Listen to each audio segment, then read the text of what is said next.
Good morning, students. This is Murthy, sir. In the previous class, you have learnt about the anatomy and physiology of the human eye. Today, let us learn about the anatomy and physiology of the human ear. Eyes and ears are the vital sense organs which give us knowledge, and also they play an important role in protecting ourselves from the external environment. The ear is a sensitive organ of the human body. It is mainly concerned with detecting, transmitting, and transducing sound. Maintaining a sense of balance is another important function performed by the human ear. Just like a pair of eyes which give us perfect sense of vision, a pair of ears give us a perfect sense of hearing. The human ear consists of three parts: external ear, middle ear, and internal ear. This is the internal structure of human ear. You can see the external ear, middle ear, and inner ear. The external ear is called pinna or auricle. Here you can see the external structure of human ear. The outer ear consists of the pinna or auricle, the external acoustic meatus, and the external ear canal, which leads to the eardrum or tympanum. The outer ear concentrates air vibrations on the eardrum or tympanum to make the eardrum vibrate. The middle ear consists of three ossicles. They are incus, malleus, and stapes. The middle ear is the part of the ear between the eardrum and the oval window. The middle ear transmits sound from the outer ear to the inner ear. The middle ear consists of three bones: the hammer or malleus, the anvil or incus, and the stirrup or stapes, the oval window, the round window, and the eustachian tube. Stapes is the smallest bone in the human body. Malleus, incus, and stapes are named hammer, anvil, and stirrup based on their shape. The inner ear mainly consists of semicircular canals and the spiral shaped cochlea. The inner ear, also called labyrinth of the ear, part of the ear that contains organs of the senses of hearing and equilibrium. The bony labyrinth, a cavity in the temporal bone, is divided into three sections: the vestibule, the semicircular canals, and the cochlea.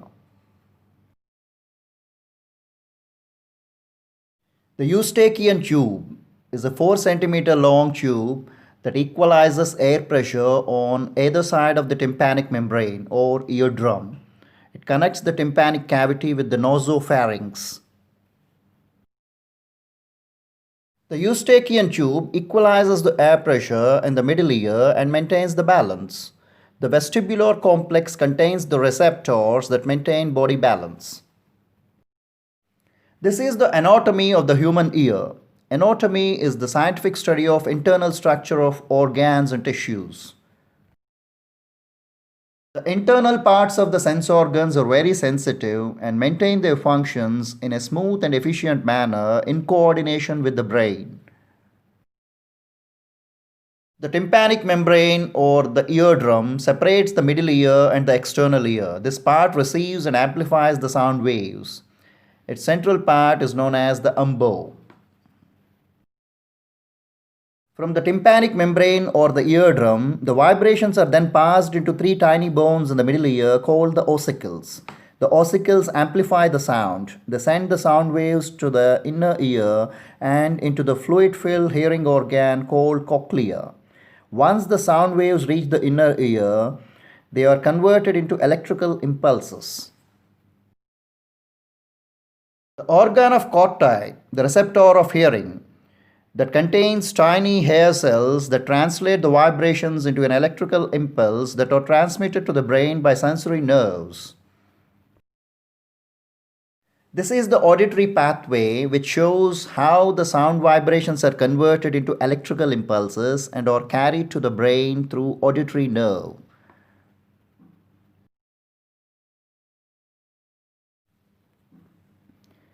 The medical definition of auditory nerve, either of the eighth pair of cranial nerves connecting the inner ear with the brain, transmitting impulses concerned with the hearing and balance, and composed of the cochlear nerve and the vestibular nerve.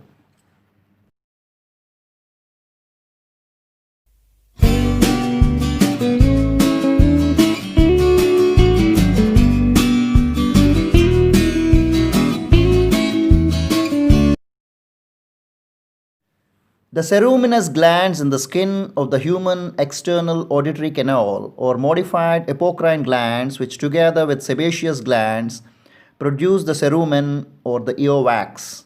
Cerumen plays an important role in the protection of the ear canal against physical damage and microbial invasion. The humans can detect sounds in a frequency range from about 20 Hz to 20,000 Hz. Human infants can actually hear frequencies slightly higher than 20,000 Hz, but lose some high frequency sensitivity as they mature. Hertz is the SI unit of frequency, which is named after a great physicist Heinrich Hertz.